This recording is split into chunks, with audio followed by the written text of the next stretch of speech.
There are times when one word is enough to calm the body before the mind even tries to understand, not because it explains something logically, but because it awakens a sense of silent security. It's like when we enter a natural environment and, without any effort, our breathing slows down. The human brain reacts in the same way to certain sounds and words. First it feels, then it thinks. Before any resistance, there is a small internal space where there is still no defense, no judgment. This space appears for moments when something sounds familiar, simple and true.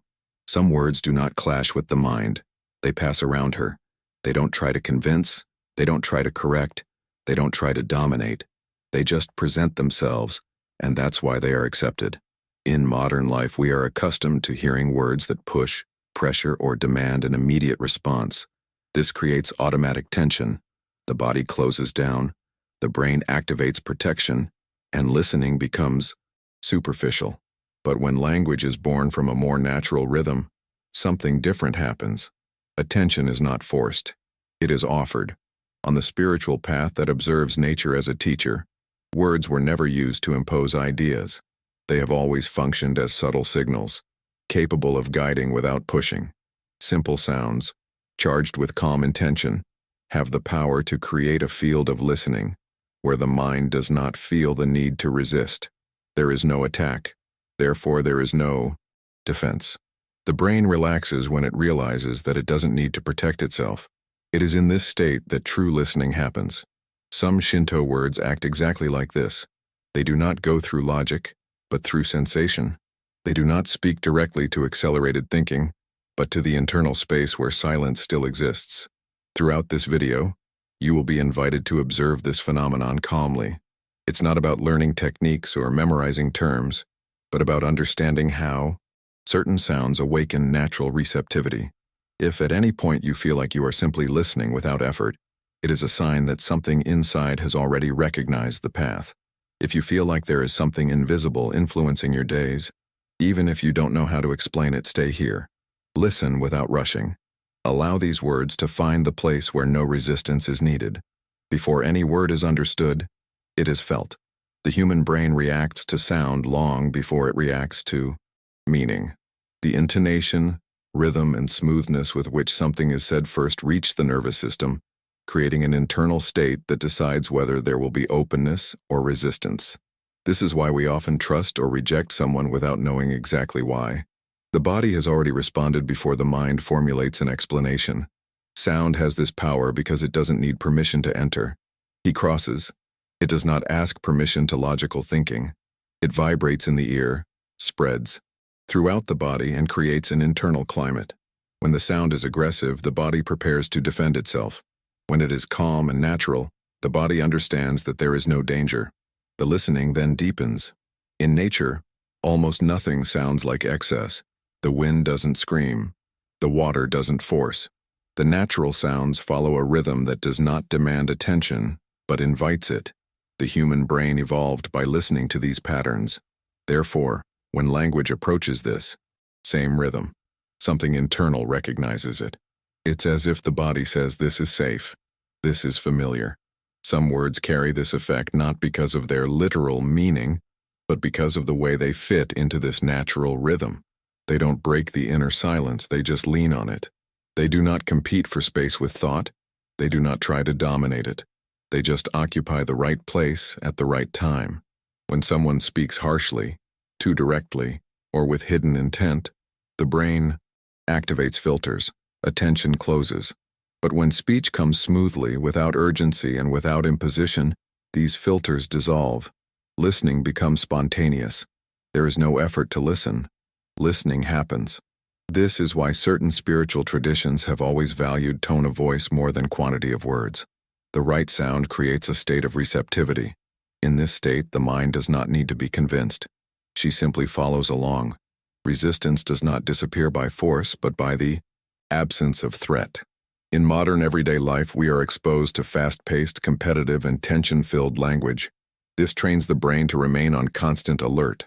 When a different speech appears, slower and aligned with the natural rhythm, something breaks this pattern. The body slows down, breathing changes, attention reorganizes. This is the power of invisible sound. He doesn't teach anything directly. He prepares the ground, and when the ground is prepared, any seed finds room to grow. Along this path, you will realize that listening without resistance is not something you learn. It is something that is allowed. There is an ancient understanding that the word is not just as a vehicle of information, but a living presence. Before being a concept, it is vibration. Before being an idea, it is movement. When a sound is delivered with clear intention and natural rhythm, it doesn't just communicate something, it alters the space around it. The body feels this immediately, even when the mind has not yet named what is happening. Some traditions have realized that certain words carry a quiet strength, not because they are special in themselves, but because they appear aligned with the natural flow of life. When pronounced without haste and without the intention of controlling, they do not cross the mind as orders, but as invitations. It is at this point that resistance loses strength. The human mind creates defenses when it perceives attempts at direct influence. When she feels that someone wants to convince, correct, or impose, she automatically closes down. But when the word doesn't push, when it doesn't try to change anything by force, these defenses have no reason to exist.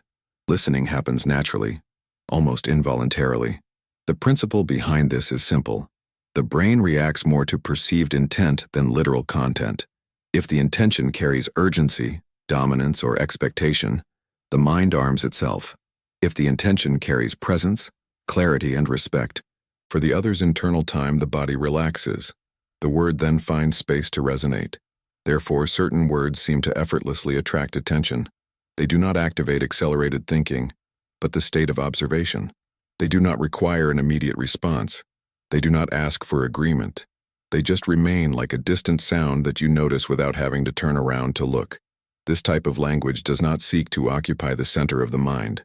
It positions itself on the edges, where control is less. That's where the transformation happens. Not out of conviction, but out of internal recognition. Something listens and says, "This makes sense even if I still can't explain why." In everyday life, we use words as tools. We talk to resolve, to correct, to achieve results. In this process, we forget that the sound itself already creates an effect. When speech becomes excessive, rapid, or charged with intent, it loses this subtle quality. Excessive effort breaks the harmony of the sound. When the word is born from silence, it carries that silence with it. And silence is the only place where the mind stops resisting. This is why hearing certain words can be deeply calming, not because they bring answers, but because they remind the body that it does not need to defend itself. Along this path, you will realize that it is not the most complex words that awaken deep listening. They are the simplest, those who don't try to prove anything, those that just follow the natural rhythm of the listener. And when that happens, the word stops being a sound. She becomes presence. Most human resistance is not conscious. It does not arise from rational disagreement, but from a continuous state of protection. The body learns over time to defend itself before it even listens. Words that sound demanding, judgmental, or pressure activate this armor instantly. The curious thing is that this defense does not need a real reason, just the feeling of threat, even if subtle. Some words, however, do not touch this armor. They don't crash into it. They simply pass around.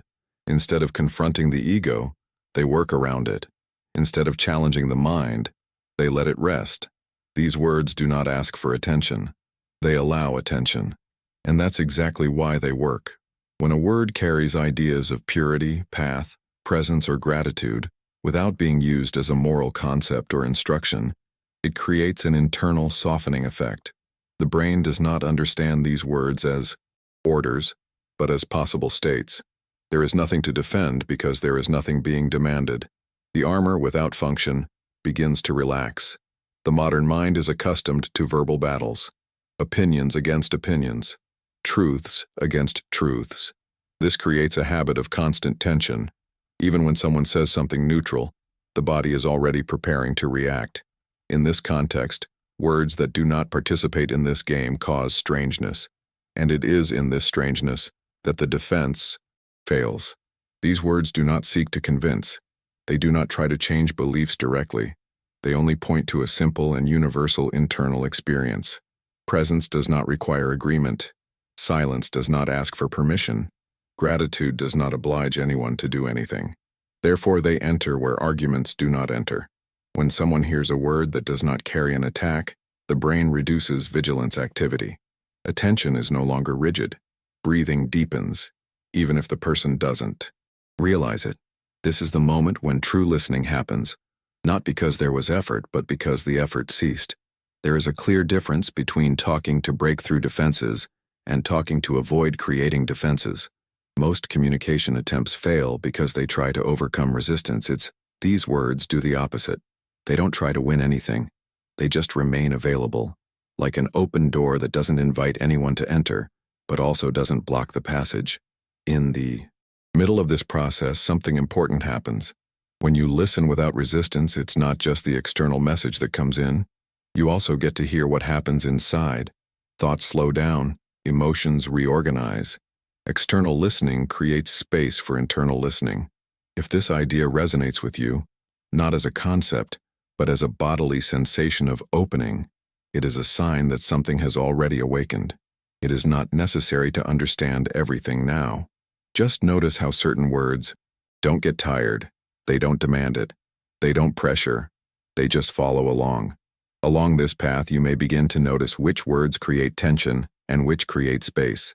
This perception alone transforms the way you listen and speak, because when the armor is not activated, the encounter happens, and where there is encounter, there is no resistance. The modern mind lives in an almost constant state of alert. She has been trained to react quickly, assess risks, position herself, and respond, before she even fully understands what is being heard. This conditioning did not arise by chance. It is the result of an environment saturated with stimuli, conflicting opinions, invisible demands, and a continuous sense of urgency. In this scenario, resisting becomes an automatic survival mechanism. When we are exposed all the time to speeches that try to convince us, correct us, or capture our attention, the brain learns to protect itself. It creates increasingly stricter filters. Listen less. Interpret more. Judge before feeling. Thus, even neutral or well-intentioned messages start to be received as possible threats. Resistance stops being a choice and becomes a habit. Much of this resistance is not against the content itself, but against the feeling of being invaded. The mind doesn't like to be pushed around. She reacts when she perceives attempts at control, even if disguised as advice or help. Therefore, the more someone tries to convince, the less they are heard. Too much. Intention breaks listening. Furthermore, modern language is often too direct, too fast-paced, and loaded with expectations. A response, a position, a reaction is expected. This type of communication activates defensive thinking. The body contracts, attention is fragmented, and deep listening becomes impossible. There is no room for assimilation when everything requires an immediate decision. Another important factor is the disconnection from the natural rhythm. The human mind was not made to operate at continuous acceleration. When this rhythm becomes permanent, silence starts to cause discomfort. Soft words feel strange. Pauses feel empty. In this state, the mind prefers familiar noise to unknown silence, and this also generates resistance. This is why many people find it difficult to listen to something that does not stimulate, provoke, or entertain. Calm sounds like absence. Simplicity sounds lacking. But in fact, it is in this space that resistance begins to dissolve. When nothing is demanded, the mind does not need to defend itself. There is a profound difference between communicating to convince and communicating to enable. The first approach activates conflict. The second creates openness. The modern mind resists because almost everything around it tries to shape it. When a statement appears that doesn't want to shape anything, something internal relaxes, even if the person doesn't know how to explain why. Once you understand this, it becomes clear that resistance is not a personal defect. It is a learned response. And everything learned can be softened when the environment changes. Words that don't pressure help to re-educate listening. They show the body that not every message is an attack. When resistance decreases, attention is no longer tense. And when attention relaxes, listening becomes a natural act again, not as an obligation, but as an encounter. Speaking is not just making sounds. Whenever someone speaks, something is created in the space between the speaker and the listener. This space can become tense or it can become welcoming. Most of the time we don't pay attention to it. We speak out of habit, out of urgency, or out of need for a response. But when speech arises from a more conscious state, it completely changes its function. Opening a sacred space does not mean using special words or an artificially calm tone. It means aligning speech with the same rhythm that the body would have if it were at rest. When the body is calm, the voice naturally slows down. Pauses appear. The need to fill the silence disappears.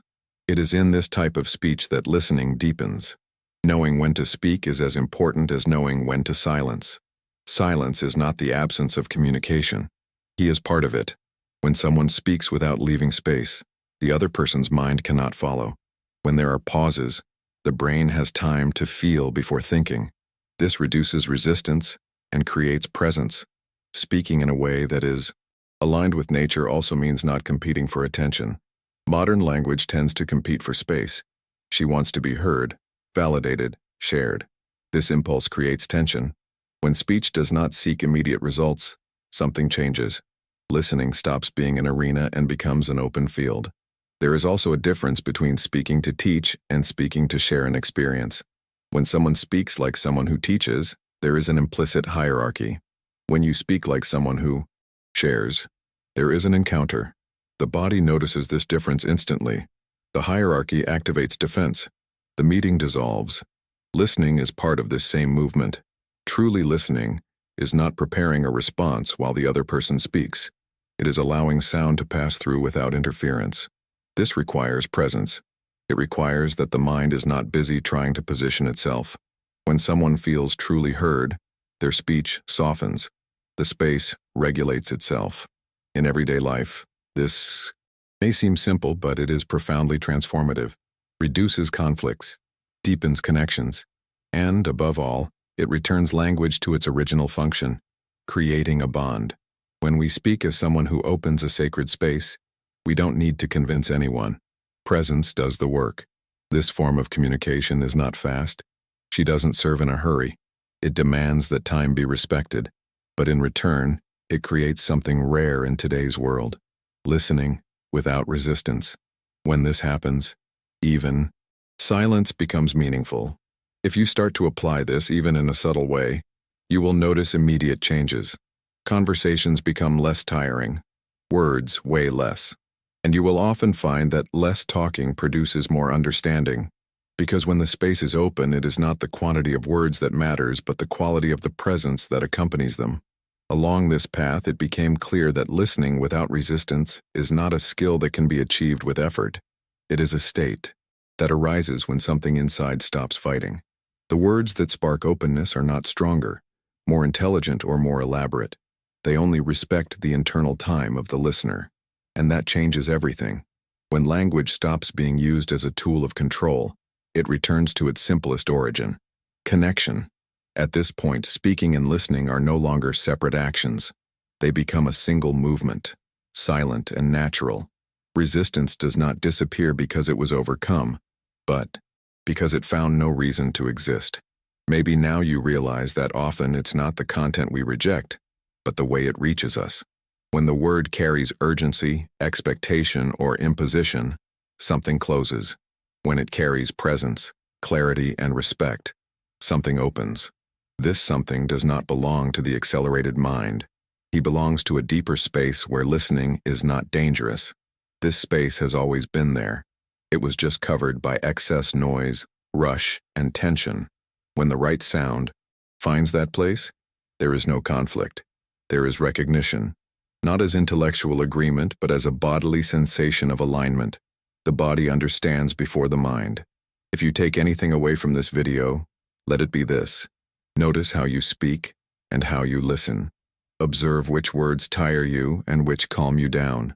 Notice how silence changes the quality of presence. Small changes at this level transform relationships, conversations, and even the way you relate to yourself. If this content made sense to you, sign up and continue walking with us along this path of listening, presence, and inner harmony. Here we do not seek to convince, we seek to create space. And perhaps the question that remains is not which words to use, but where they come from. Because what if what we call true attention is just the echo of something invisible that we have always known how to hear?